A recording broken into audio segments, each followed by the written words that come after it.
kasih Tuhan, untuk kasih setiamu yang ku alami dalam hidupku. Terima kasih Yesus untuk kebaikanmu sepanjang hidupku. Terima kasih Tuhan untuk kasih setiamu yang ku alami dalam hidupku. Terima kasih Yesus untuk kebaikanmu sepanjang hidupku. Terima kasih Yesusku buat anugerah yang kau beri, sebab hari ini Tuhan adakan syukur bagimu. Terima kasih Yesusku buat anugerah yang kau beri, sebab hari ini Tuhan adakan syukur bagimu.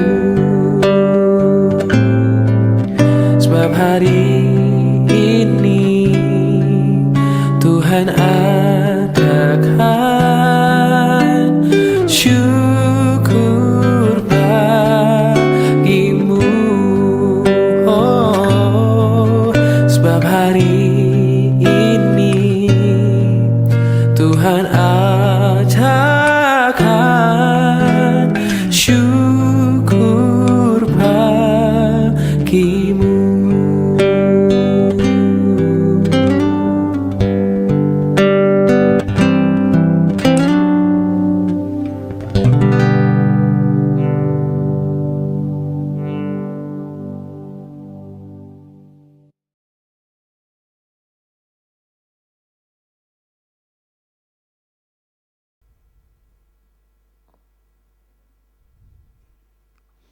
Selamat pagi jemaat Tuhan yang dikasihi Tuhan Yesus Kristus. Selamat hari Kamis untuk kita semua. Mari kita berdoa. Ya Allah Bapa di surga, Anak dan Roh Kudus, kami puji dan kami muliakan Dikau ya Bapa di surga atas pertolongan-Mu, penyertaan bagi kami sepanjang malam. Kini kami telah Engkau bangunkan dari tidur kami, dan kami akan kembali melanjutkan kehidupan kami. Namun sebelumnya, mohon ampun atas segala dosa kami, dan kami minta pertolongan kepada Tuhan dalam penyertaan-Mu untuk perjalanan hidup kami satu hari ini. Tuntun kami dengan firman-Mu, supaya kami tidak berbuat jahat, dan kami tetap melakukan kehendak Tuhan dalam pekerjaan kami. Tuhan Yesus yang memimpin hidup kami. Dalam nama Tuhan Yesus kami berdoa. Amin. Mencerminkan kemuliaan Tuhan. Mencerminkan kemuliaan Tuhan dalam 2 Korintus 3:18 demikian. Kita semua mencerminkan kemuliaan Tuhan dengan muka yang tidak berselubung. Karena kemuliaan itu datangnya dari Tuhan yang adalah roh. Kita sedang diubah menjadi serupa dengan Kristus dengan gambarnya dalam kemuliaan yang semakin besar. Demikian firman Tuhan dengan judul renungan kita, tema renungan kita, mencerminkan kemuliaan Tuhan. Kemarin kita sudah berbicara tentang surat Kristus, bahwasanya kita ini adalah surat Kristus yang terbuka kepada semua orang. Nah, ini menunjukkan nilai-nilai Kristiani kita, menunjukkan pola hidup Kristus dalam diri kita kepada orang lain. Nah, pada pagi hari ini dalam pekerjaan kita dimanapun kita berada, kita juga harus mampu mencerminkan kemuliaan Tuhan tanpa selubung, tidak ada yang menutupi. Rasul Paulus membuka kembali ke belakang bagaimana orang Yahudi di saat membaca hukum-hukum Allah seperti yang kita baca tadi, ya. Di ayat 15 dikatakan bahkan sampai pada hari ini setiap kali mereka membaca kitab Musa ada selubung yang menutupi hati mereka, ya. Jadi kebiasaan mereka itu ketika membaca kitab Musa itu mereka menutup wajah, ya, menutup wajah, membaca sendiri hukum-hukum Allah, hukum Taurat, apakah tujuannya untuk diri sendiri atau mungkin dengan wajah terselubung, tertutup, membaca firman Tuhan, tahu kebenaran hanya sebatas pengetahuan untuk dirinya, tapi tidak dilakukan. Itu makanya muncul ucapan Yesus, engkau adalah orang munafik. Itu dikatakan kepada orang-orang Farisi pada waktu itu. Nah, selubung itu telah dibuka oleh Yesus Kristus. Dan kita sekarang tidak lagi hidup dalam selubung, tidak lagi hidup dalam kepura-puraan. Semua kesalahan kita, semua dosa kita nyata di hadapannya. Jadi Tuhan Yesus tidak mau kita hidup dalam kepura-puraan. Jangan kehidupan kita ini terlihat jelas wajah kita di dalam rumah Tuhan, tapi di luar sana wajah kita berselubung. Ada penutupnya, ada topengnya. Mari buka topeng itu, mari buka selubung itu. Sebab Tuhan Yesus tidak berkenan akan kehidupan yang memiliki dua wajah. Tuhan berikan kita satu wajah yang mencerminkan kemuliaan Tuhan. Nah, saudara-saudara, firman Tuhan ini mengingatkan kita bagaimana supaya kita semua mencerminkan kemuliaan Tuhan dengan muka yang tak terselubung. Artinya isi hati kita yang penuh dengan ajaran firman Tuhan harus terlihat di perilaku kita, di wajah kita, ya, tercermin apa yang menjadi iman percaya kita dalam kehidupan kita. Dan kita ini juga sedang diubah melalui firman Tuhan untuk menyerupai Kristus. Kehidupan kita ini sebenarnya selubung kita itu dalam kehidupan kita itu, kesalahan kita itu satu persatu ditanggalkan oleh firman Tuhan dalam kesadaran kita, pertobatan kita. Sekalipun perilaku kita yang tidak berkenan di hadapan Tuhan tidak serta-merta bisa kita ubah semuanya kebiasaan buruk itu, tapi perlahan-lahan selubung itu terbuka karena kita sedang dalam proses menuju keserupaan dengan Kristus. Dan firman itulah yang menuntun kita. Ya. Nah, saudara-saudara, jangan pernah hidup dalam kemunafikan. Tunjukkan kesungguhan kehidupan kita dalam Kristus. Kita ini surat Kristus dan kita harus dapat mencerminkan kemuliaan Tuhan lewat kehidupan kita. Saudara-saudara, jangan ada lagi selubung dosa, selubung kemunafikan dalam kehidupan kita ini. Hidup kita terbuka di hadapan Tuhan. Jangan coba-coba menutupi apapun di hadapan Tuhan. Jangan coba-coba dengan selubung apapun. Boleh selubung kebaikan, tapi hati tidak baik. Boleh selubung kasih, tapi ada kebencian kepada yang lain. Mengasihi satu orang dan membenci yang lain. Buka ini, sobek ini selubung ini, dan kita benar-benar hidup apa adanya di hadapan Tuhan, yaitu hidup dalam kasih Kristus. Jauhkan hidup dari kepura-puraan. Orang yang hidup dalam kepura-puraan sangat jelek kelihatannya, tapi hidup tulus, hidup apa adanya, hidup sesuai dengan prinsip-prinsip Kristiani, itu akan mencerminkan kemuliaan nama Tuhan. Terpujilah Tuhan. Kita puji Tuhan. Selidiki aku, biar Tuhan dan Roh Kudus menyelidiki hati kita, supaya tidak ada yang terselubung dalam hidup kita.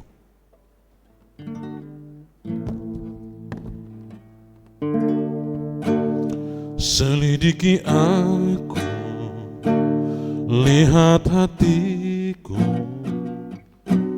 apakah ku sungguh mengasihimu, Yesus, Kau yang Maha Tahu dan menilai hidupku, tak ada yang tersembunyi bagimu. Selidiki aku, lihat hatiku, apakah ku sungguh mengasihimu, Yesus, Kau yang Maha Tahu dan menilai hidupku, tak ada yang tersembunyi bagimu. Tak kulihat kebaikan-Mu yang tak pernah habis di hidupku. Ku berjuang sampai akhirnya Kau dapati aku tetap setia. Telah kulihat kebaikan-Mu yang tak pernah habis di hidupku. Ku berjuang sampai akhirnya Kau dapati aku tetap setia. Kau dapati aku tetap setia.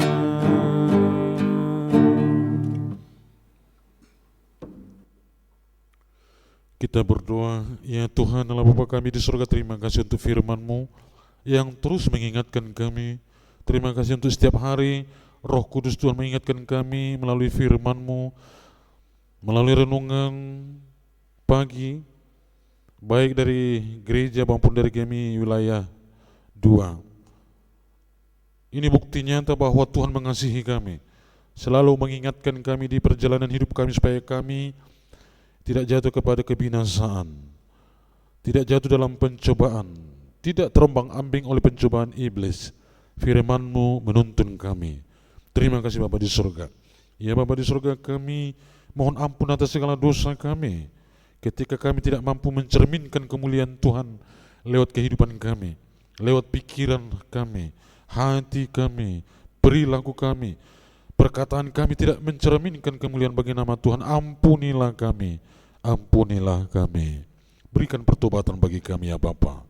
Ya Bapa di surga, kami berdoa bagi gereja-gereja yang ada di Indonesia ini, apapun denominasinya. Pakailah semua gereja-gereja untuk mencerminkan kemuliaan nama Tuhan, memberitakan Injil supaya banyak orang, banyak jiwa yang diselamatkan. Kami doakan para misionaris yang melayani di pelosok-pelosok, yang melayani di tempat-tempat terisolasi. Tuhan berkati mereka dan keluarganya. Biarlah mereka mampu menyebarkan Injil sampai ke mana-mana. Kami doakan juga untuk jemaat-Mu supaya mampu juga memberitakan Injil, menjadi pemberita Injil di tempat pekerjaan mereka, di lingkungan mereka, supaya nyata bahwa hidup setiap keluarga Kristen dapat mencerminkan kemuliaan nama Tuhan. Ya Bapa di surga, kami doakan untuk pembangunan geraha GEM wilayah 2, kantor dan rumah wilayah 2. Berkatilah para panitia yang bekerja supaya sehat speaker untuk menyelesaikan pekerjaan ini. Kami doakan untuk dan yang dibutuhkan dari janji iman jemaat dan juga para hamba Tuhan.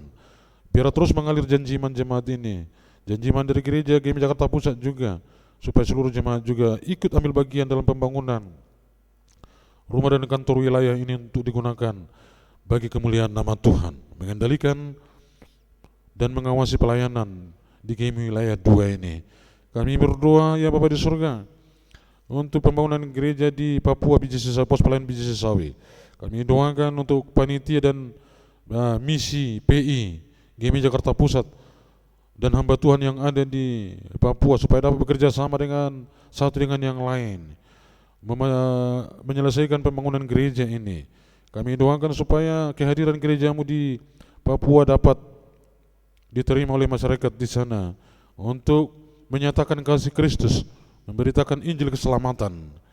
Berkati juga ya Bapa di surga pos-pos pelayanan kami, supaya Tuhan berkati para hamba Tuhan dan keluarga di sana. Berkati para pengurus gereja dan keluarga juga di sana.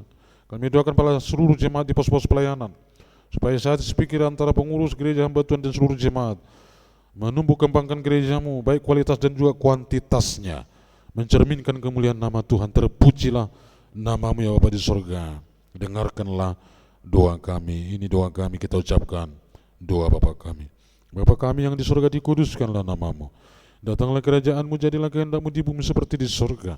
Berilah kami pada hari ini makanan kami yang secukupnya, dan ampunilah kami akan kesalahan kami, seperti kami juga mengampuni orang yang bersalah kepada kami. Dan janganlah bawa kami ke dalam pencobaan, tetapi lepaskanlah kami daripada yang jahat. Karena Engkau yang punya kerajaan dan kuasa dan kemuliaan sampai selama-lamanya. Amin. Anugerah Tuhan kita Yesus Kristus, kasih Allah Bapa dalam persekutuan dengan Roh Kudus, kiranya menyertai, memberkati, melindungi kamu sekalian, hari ini, besok, lusa, bahkan sampai selama-lamanya. Amin. Selamat pagi, selamat beraktivitas, Tuhan Yesus berkati.